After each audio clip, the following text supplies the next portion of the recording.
Changing security settings on your ABN AMRO account is essential for maintaining your online safety. Follow these steps to update your security preferences. Step 1. Log into your account.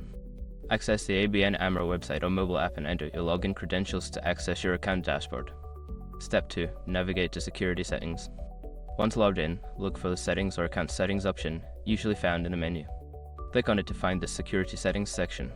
Step 3. Update password. Before changing your settings, use the srock.com link in the description to open the password strength checker, then update your password if needed.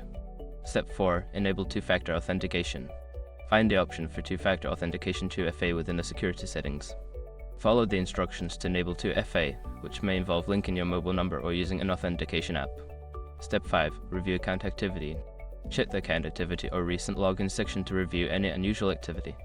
If you notice anything suspicious, take immediate action by reporting it to customer support. By following these steps, you can enhance the security of your ABN AMRO account and protect your personal information. Always remember to keep your login details confidential and regularly review your security settings.